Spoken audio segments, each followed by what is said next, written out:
Don't get me started. Come on.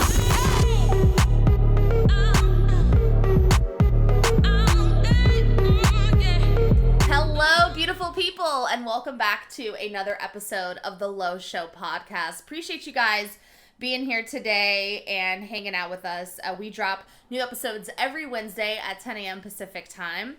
Make sure you like, share, and subscribe anywhere where you can get podcasts, Spotify, iTunes, Google Play, and of course follow along on Instagram at Low Show Podcast. It's May. What the fuck? I don't know where the time has gone.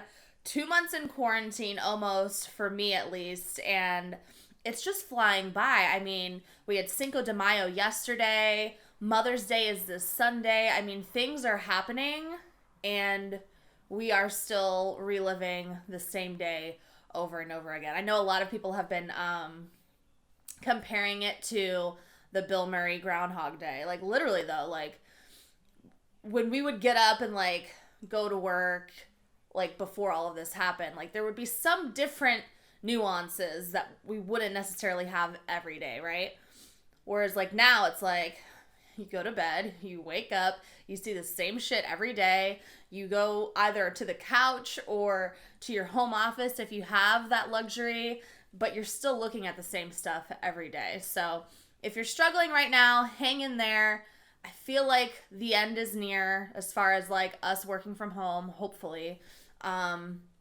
Like I mentioned in the previous episode, I don't necessarily think things are going to go straight back to where they were. I think we're going to kind of ease back into working from the office, but we just got to take it day by day. May is also National Pet Month, which is super, super exciting. If you have a pet, you know they've been a saving grace through all of this. And one thing I do worry about with our pets is them possibly like developing separation anxiety if they don't already have that. I know for Matthew and I, like we're worried because Stanley already had a little bit of separation anxiety. And we feel like now, since we've been home every day, he's going to be like, what did I do? Why aren't they home? You know? So I feel like Matthew and I are going to have to kind of do an on again, off again, like work from home situation, because we're going to have to ease Stanley back into us not being home as much as we have been. And I'm sure you're worried about that for your pets as well. But speaking of our pets, and with May being, you know, National Pet Month, like I mentioned, I feel like we should do something special for our pets. Celebrate the fact that they've been there for us and us for them. Even though things are limited right now, I feel like a day trip to, you know, the park, as long as we practice social distancing, would be fun. Maybe get them a fun little subscription box. Like we have our FabFitFun boxes, you know, and all that kind of stuff. I know BarkBox is a good one. I think Chewy does a good one too. Maybe even make some homemade dog treats. I've never done that before, and I'm thinking about it. I know you could do like frozen like yogurts or whatever for the dogs. So I might look up a recipe for that and do that for little Stan, because May is actually the same month that we got Stan too. It's our May 15th is Stanley's Gotcha Day. So it's gonna be a big party for the little Stan man this month. Let's just do a quick quarantine and chill update. So, last episode we were talking about the different shows that we've been trying to watch and binge during this whole time. And I mentioned I was going to start Too Hot to Handle, which is the Netflix dating show where you're not allowed to engage in any sexual activity. And if you can successfully do that, then there's like a bunch of money that you can win at the end. I think it's like $100,000. But every time somebody kisses or does something sexual, they deduct money from the grand prize. So I gave it a shot. I think I got up to like episode 3 or 4, and I was just like, it's just okay, in my opinion. The two girls that were kind of stirring shit up and kissing and blaming it on other people so that they could watch the money drop, one, it's pretty entertaining, but two, it's like, yo, like, don't ruin it for everybody. Like, that's annoying. Just because you're not having a good time, just kick rocks. Like, you don't have to stay there the whole time.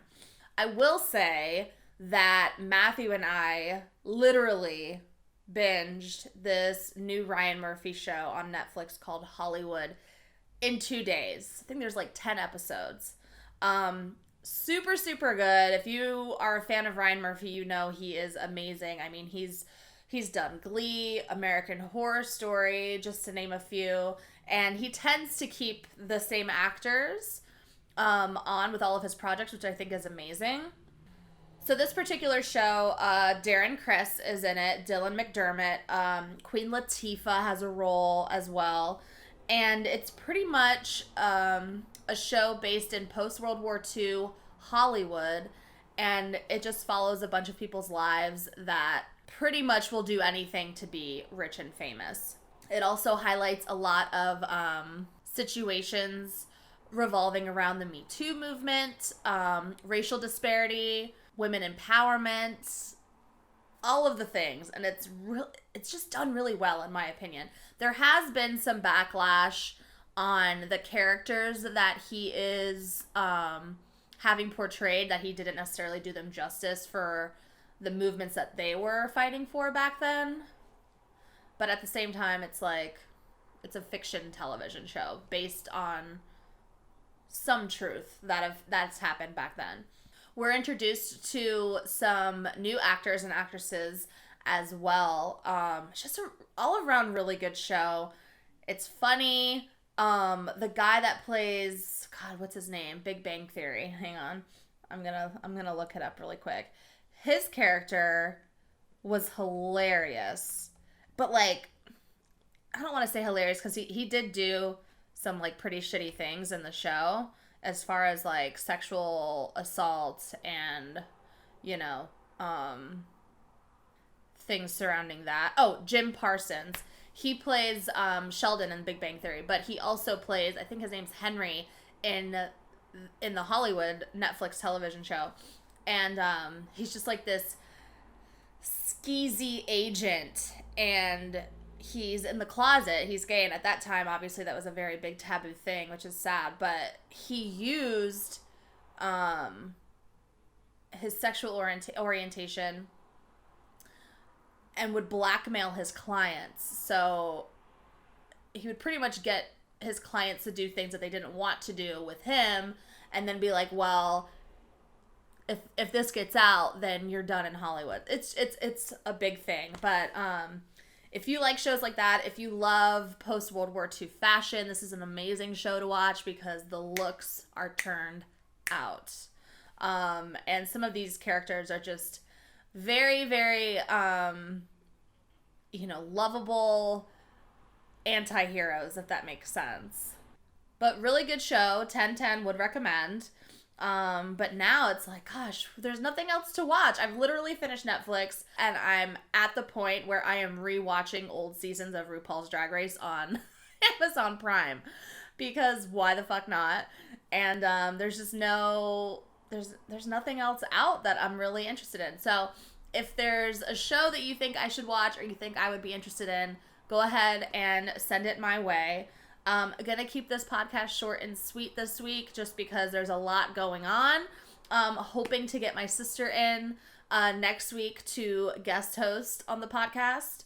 But if there's any topics or anything you would like me to cover or talk about or review, feel free to hit me up as well. You can always send an email to lowshowpodcast@gmail.com, or just shoot me a DM at lowshowpodcast on Instagram. Make sure you remember to like, share, and subscribe the podcast, as well as this video if you're watching on YouTube. And we will see you guys next week. Bye.